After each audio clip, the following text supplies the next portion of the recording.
It's a snow day, right? Every day is a snow day for us. But it is the middle of winter. It's February. We are hunkering down for our second ice apocalypse. Hey, Alexa, turn it down a bit. Right? I can't believe we're at this point in the world where we're telling her to turn down our beats. I have to show you guys what I got into. First of all, I'm going to show you our beautiful Michigan weather. See, look at that. I have no idea what temperature it is. It's cold and snowy. But I told Andrew last night, I hauled him out to the pool barn. I was like, you have to get out my art supplies. I want to start dyeing. Hey, Rhonda. And I told him I need to, like, dye or die, right? If you spell it correctly. Haha, I need that t-shirt. But I'm going to, like, in the pits of winter, you guys, you have to get into your creation mode. And for a long time, I was stuck thinking I needed to clean, and Con Marie came in. This blanket of shame of how dirty my house was, like, came over me. But I have creation projects in every corner. And so it was like last night we're picking up, and Andrew's like, well, you're going to clean this up, right? And I mean, our house is still under construction. So I'm going to inspire you to not clean today. I don't know if there's a place where both of these align, creation and cleansiness. I don't know. Not, like, rarely in my world. You get it. Send me that magic formula. But that's not my job. I'm here to inspire creation. So I'm going to show you what is going down in the kitchen, because last summer I got into Indigo. You guys, I went out in the yard with a hose. I did a lot of hose rinsing, and I kept the mess out there. And all I came in with was, like, dyed blue clothes and aprons and tools, and my arms were blue up to my elbows. So imagine that out in the middle of the woods. And I'm now going to do it in my kitchen, because I got to create something, or I feel like I'm going to mentally fall apart. So look at this yummy bloom. If you guys are into fiber dyeing, I'm going to turn this around. This is called a bloom or a flower on top of an indigo vat. It's the yummy bubbles. Check that out. Okay, so we're not a problem. Creation station. I may or may not have hit the floor already. Don't worry, my husband is not home. These have been sitting in here. They're doilies from some store. Hey, Kim. Kim, I haven't seen you in a long time. But turn on the water, right? Okay, so that may or may not have been a kitchen towel already. And if you guys have worked with Indigo, you guys, Indigo's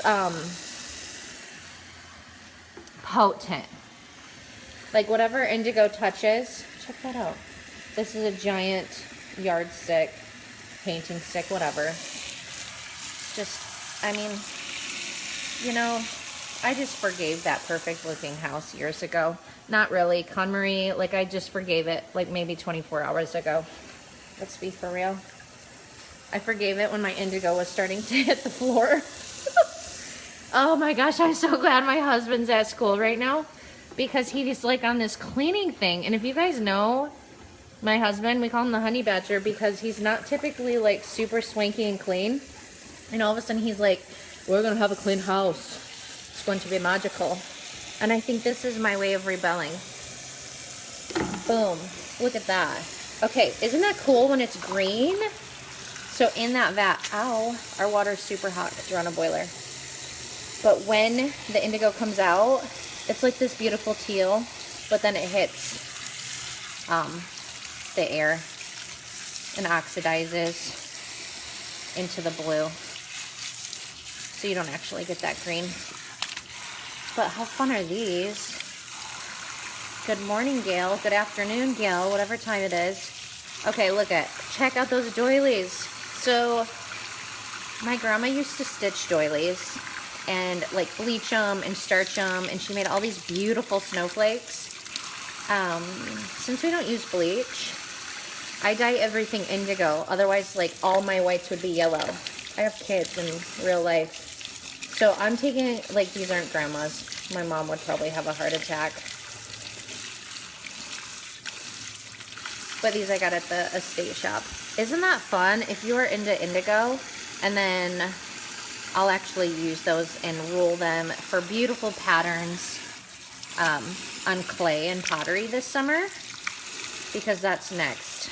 I have to get that pottery studio all wet. But, okay, see, it's not going anywhere. You guys, this is a porous sink. We didn't spend thousands of dollars on it. I wouldn't do that. Aren't those fun? If navy is your jam, you guys get into indigo dyeing. It is so incredible to take plants and create a little scientific formula, let it all bubble up, and like get the results. All right, I'll let those sit and rinse. Lots of rinse, and then I'll do, I have all my moms and grandmas. How do I get the dye indigo? Kim, there are kits on Amazon. Okay, so I want to show you guys what an artist house looks like. Because if you're KonMari and stressing out, don't stress. I got your back. I'm Normie. Okay, so we do have crazy weird busts and plants, because that's what we do, right? Oh, and this was me trying to paint the fireplace trim. Like, it looks like a machine chewed it. Andrew needs to fix that. My kombucha. You guys, if you guys were here, we'd be brewing kombucha. Oh, and I gotta make my own laundry soap, because apparently we have eczema in this house now. Anyways, there's the indigo dye. Isn't that so delicious? Hey, Becky Orshika. I'm gonna turn off my water because it's loud. But if you guys are cooped up, okay, remnants of dyeing. If you're cooped up in the house, you don't have to go to the point of like throwing down some indigo in the house. I probably wouldn't suggest it as your first time, unless you have like a creation station and you're totally cool with it getting messy. But it's messy. It's not super forgiving when it gets on your body and your clothes. Not super. It's not at all. Whatever it touches, you are getting that pigment. And that's what I love about it. If you guys want indigo, I wild ferment some of mine. I just start with plant materials now, and I have some formulas. But my suggestion would be go on Amazon and like Google type indigo kit, because it's going to give you all of those little ingredients and a pair of rubber gloves, and it's such a fun place to start with one of those Amazon kits. I can't promise you're gonna get as dark blue, but you know what? You can dye multiple times to get darker stuff. Tea bags work too. So tea bags are like part of our kitchen dye, and it's just not stable. So I don't work with that type of dyeing, or like food dyeing, like cabbage. They have a name for it. I don't know what it's called. But you can try it. What we love to do with tea, black tea, is make pirate paper.